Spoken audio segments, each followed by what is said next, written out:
Acerca de la dialéctica. Un elemento fundamental de nuestra ontología es la dialéctica. Pero, ¿qué es la dialéctica? La dialéctica no es otra cosa que el movimiento lógico de la realidad en sentido fuerte, la verdadera realidad, nos dirá el filósofo Rubén Drí. Esa realidad es movimiento puro y es la razón la que capta el movimiento dialéctico. Desde el marxismo, la podemos definir como la doctrina ontológica del desarrollo de lo real en movimiento y permanente cambio, en su forma más completa, profunda y libre de unilateralidad. La doctrina o método acerca de lo relativo del conocimiento humano que nos da un reflejo de la materia en perpetuo desarrollo y movimiento. Es decir, las cosas en la realidad, en la naturaleza, son siendo, y al ser van cambiando, se van transformando. Este es el movimiento de las cosas. La dialéctica es la ontología del movimiento, donde realidad y posibilidad se conjugan como conceptos para dar cuenta del movimiento de lo existente. La materia es realidad y posibilidad. Todo lo que existe es, y todo lo que es pasible de transformarse en otra cosa, es decir, tiene posibilidad de transformarse. Existir es pasar de lo posible a lo real. Sin embargo, no toda posibilidad se transforma en realidad, no toda posibilidad se realiza, lo que no implica que solo lo que existe sea lo único posible, pues afirmar esto nos llevaría de nuevo a caer en el sustancialismo actualista de la unicidad del mundo, del materialismo de bueno. En el marxismo-leninismo, lo real, lo que existe, se desdobla en lo posible, lo que podría existir, y en la realización futura, con lo que no cabe teleologismo aquí, sino pluralidad de opciones. Por su parte, el filósofo marxista argentino Juan José Hernández Arregui nos dirá: la dialéctica es la ley objetiva inmanente de la naturaleza misma en estado de cambio. La dialéctica es la ley de la realidad universal, realidad que variaría por oposiciones. La dialéctica, entonces, es la ley del cambio de los fenómenos de la naturaleza.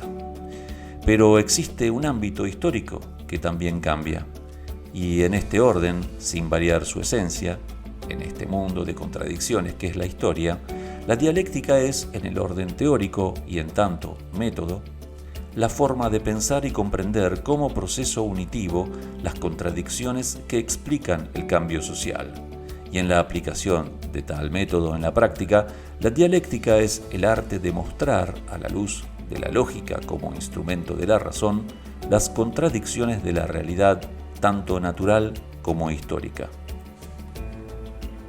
Por lo tanto, la dialéctica es una ley objetiva de la realidad que denota cambio y movimiento. Y también es un método y una forma de pensar y analizar crítica y racionalmente la realidad a la luz de y exponiendo las contradicciones de la misma. Estas dos definiciones de dialéctica vienen heredadas de la concepción hegeliana, concepción que a su vez Hegel retoma del filósofo presocrático Heráclito de Éfeso, del siglo V a.C. Pero para Hegel, la idea es la realidad, por eso es un filósofo idealista, y a través de un proceso, de un movimiento racional dialéctico, la idea se revela a sí misma como la totalidad de lo real, como el espíritu absoluto. En la lógica hegeliana, el movimiento racional que acontece es dialéctico porque apenas afirma algo, tiende a negarlo y a contradecirlo, y luego tiende a superar esa contradicción. Esquemáticamente, para Hegel, esta lógica idealista dialéctica tendría 3 tiempos. Un primer tiempo de afirmación, un segundo tiempo de negación a la afirmación y un tercer tiempo de negación de la negación. Alexander Kojev lo resume así: tesis, antítesis, síntesis. Así, el movimiento dialéctico del pensamiento sería, según Kojev, infinito. Toda síntesis se convierte en una tesis, pero a un nivel superior. Esta, a su vez, es negada por una antítesis, para a su vez ser negada y llegar a una nueva síntesis, y así sucesivamente. Pero aún así, para Hegel, habría una síntesis final, el espíritu absoluto, la totalidad final de la realidad, es decir, Dios.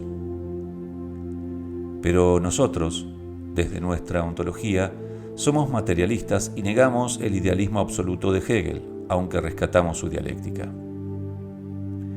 Pero también negamos el idealismo ontológico del Diamat, que representa el filósofo ruso francés Kojev. Desde nuestra perspectiva, el movimiento dialéctico sería más bien ilimitado, pero no infinito. La conciencia operatoria humana no será infinita, pero su desarrollo no tiene límites. Pensar en la infinitud del movimiento dialéctico llevó al Diamat soviético a posiciones metafísicas y monistas, en el fondo. Pues, si el pensamiento humano es infinito, entonces todo lo que ha habido, hay y habrá, estaría conectado con nuestro pensamiento. Esta posición, incluso, es idealista, porque lleva a pensar que el todo, el cosmos, cabe en nuestra mente. Este es el gran error del Diamat. Entonces, ¿por qué es importante hablar de la dialéctica? Porque debemos dar cuenta, debemos explicar que la realidad, que es material y plural, está en permanente cambio, en permanente movimiento y desarrollo, aunque la escala de dichos cambios nos parezca, desde nuestra experiencia mundana, inexistente. Debemos dar cuenta, además, de la articulación general entre la dialéctica materialista y las dimensiones óntico-materiales anteriormente descritas en nuestra ontología del materialismo político. La dialéctica materialista aparece en el momento de la producción de la símploque, conexión-desconexión, realizada por el ego trascendental, de las mismas dimensiones óntico-materiales en mediación, también con el ser material trascendental. Ahora bien, el núcleo fuerte de la dialéctica es la contradicción. La contradicción como ley general del movimiento y del cambio. Si no hay contradicción, no hay dialéctica. Pero cuidado, no se puede confundir el conflicto con la contradicción. Toda contradicción es conflicto, pero no todo conflicto es contradicción. La diferencia es que la contradicción es un conflicto que se resuelve con la superación de los términos opuestos por la síntesis y emergencia de una nueva configuración, un nuevo término.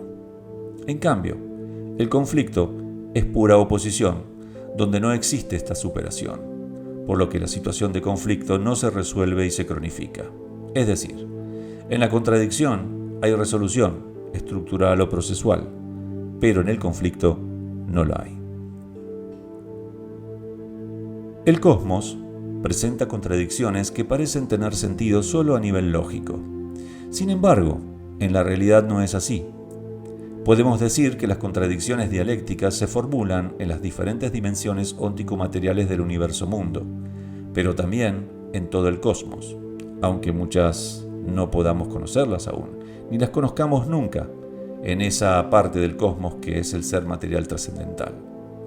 La gestión, producción de las contradicciones, a nuestra escala ontológica, las realiza el ego trascendental. Para aclarar un poco las cosas, vamos a plantearlo así.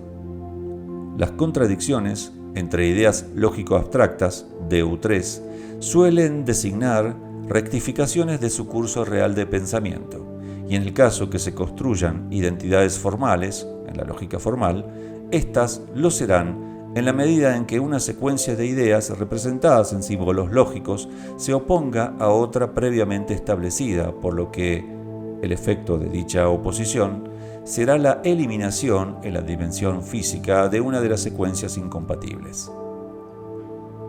A su vez, las contradicciones entre objetos físicos de U1 carecen de sentido sin la dimensión psicológica de U2 o la dimensión lógico-abstracta de U3.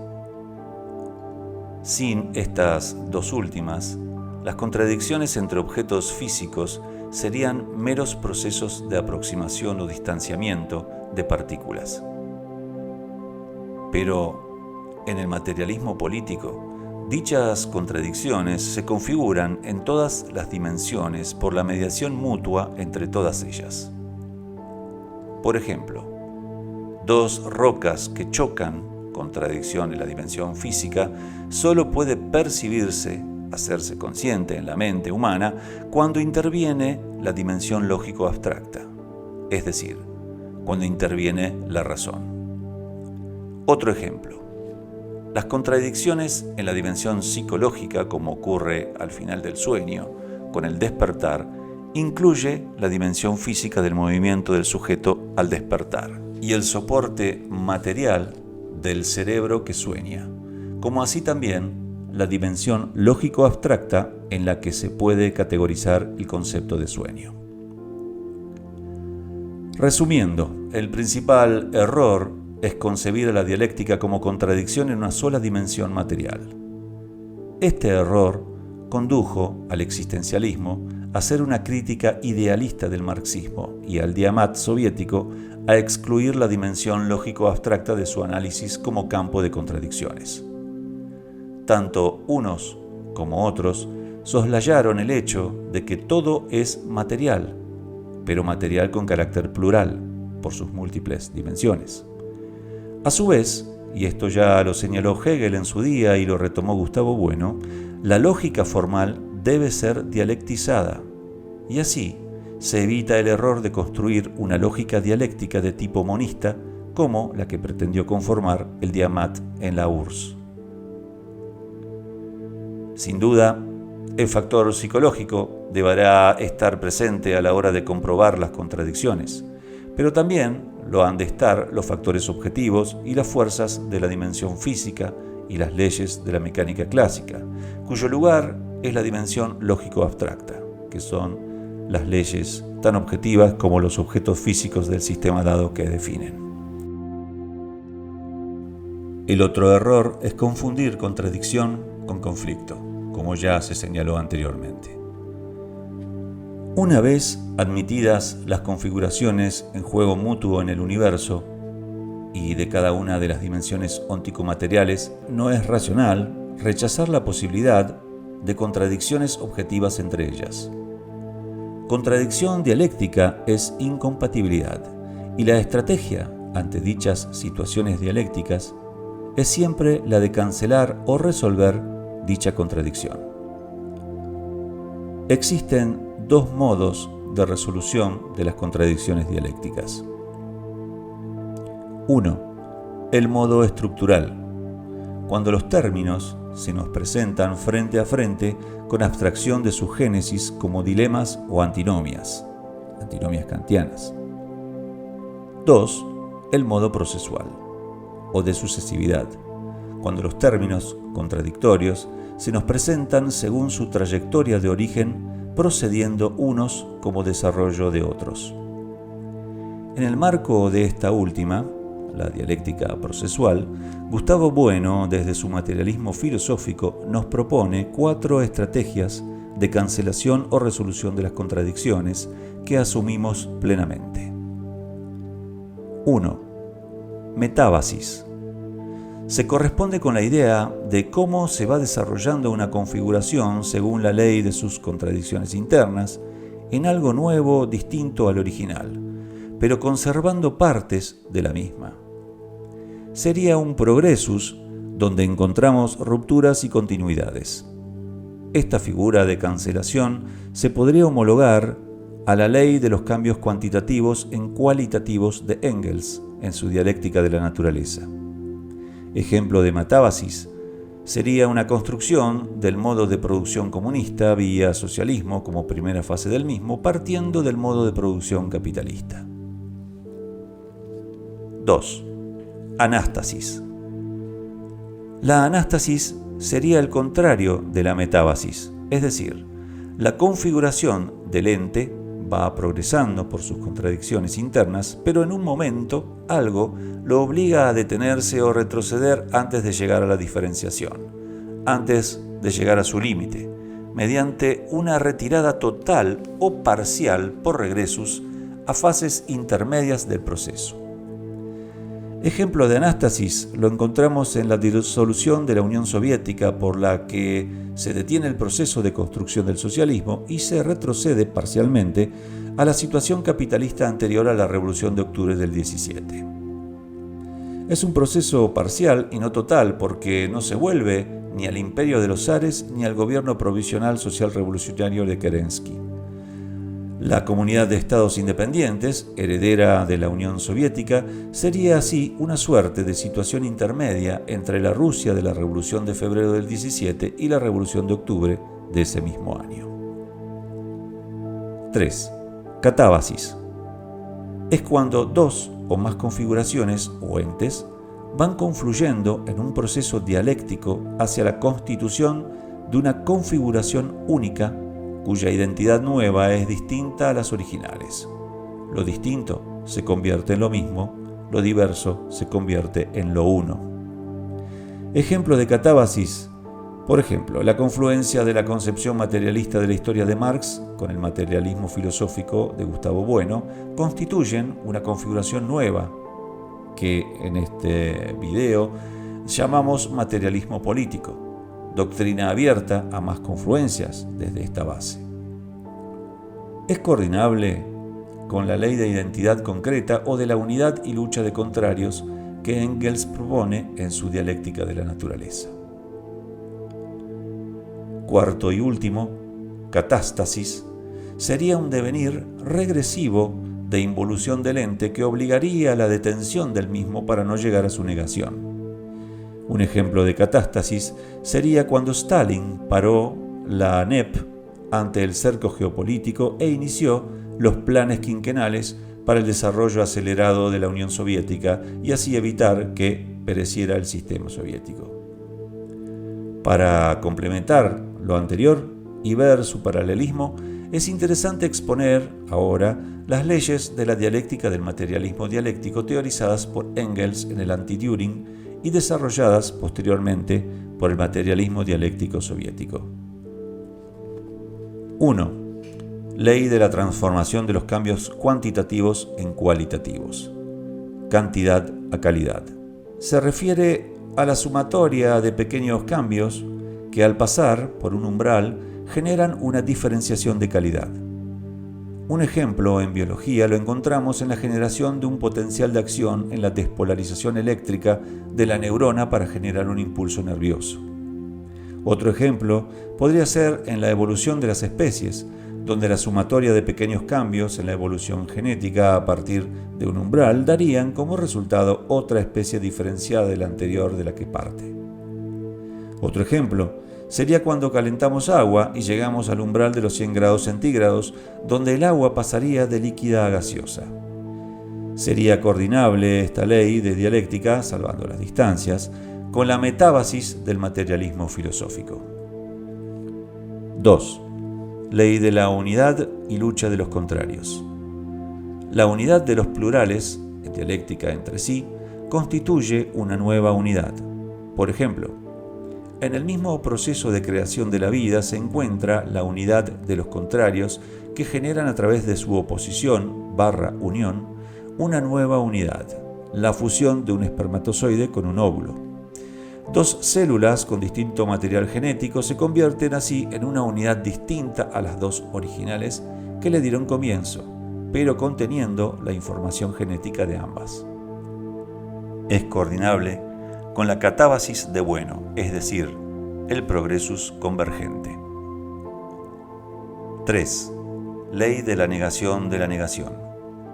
Proceso de reconstrucción de lo concreto mediante superaciones o negaciones de entidades, conceptos o abstracciones anteriores. Pensemos en el ejemplo anterior. Está el óvulo alojado en el tercio superior de la trompa de Falopio en el momento de la ovulación. Se produce el coito y el espermatozoide viaja a través de la trompa al encuentro del óvulo. El espermatozoide se enfrenta al óvulo, lo niega, pero al negarlo también se niega a sí mismo, dando por resultado un tercer elemento que es la concepción, la mórula. Aquí tenemos los tres momentos dialécticos: afirmación, óvulo; negación, espermatozoide; negación de la negación, la mórula.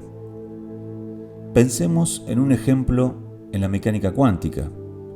Un electrón, carga negativa, se enfrenta a un protón de carga positiva. El protón negará al electrón. Este se desvanece, pero a su vez, el protón será negado, ya que continuará con carga neutra. Ya no será un protón, ahora será un neutrón, carga neutra. Armesilla homologa a esta tercera ley con la anástasis, por regresus divergente, y la catástasis, por regresus convergente. 4. Ley de la conexión universal de los fenómenos. Esta ley no fue teorizada por Engels, sino por Stalin, en 1938, y afirma que ningún fenómeno de la naturaleza puede ser comprendido si se lo enfoca aisladamente sin conexión con los fenómenos que la rodean. Es decir, todo fenómeno puede ser comprendido y explicado solamente si se lo examina en su conexión indisoluble con los fenómenos circundantes y condicionado por ellos. Ningún ente puede existir, ningún fenómeno puede acontecer fuera de un contexto determinado y sin interacción con el mismo. Esta ley de la dialéctica que enuncia Stalin es coordinable con cualquiera de las 4 figuras de la dialéctica que construye Gustavo Bueno. Toda esta exposición sobre la dialéctica y antes sobre la ontología pluralista del materialismo filosófico y el materialismo político nos permiten comprobar que este pluralismo ya está presente en la tradición clásica marxista, tanto en Marx como en las tendencias pluralistas del Diamant soviético. Por lo tanto, estas líneas generales de una ontología materialista pluralista que implique romper con el monismo y el teleologismo del Diamant, el gnosticismo, el nihilismo y el teoreticismo del materialismo filosófico, así como su sustancialismo actualista de la unicidad del mundo, como así también romper con el hipercriticismo de los marxistas occidentales, nos permitirían, partiendo de ellas, ir hacia una concepción materialista de la vida política que tome partido por una concepción fuerte de la filosofía en lo que a su implantación política se refiere, desde el poder político con pretensiones totalizadoras, trascendentales, de transformación crítica de la realidad a la máxima escala posible.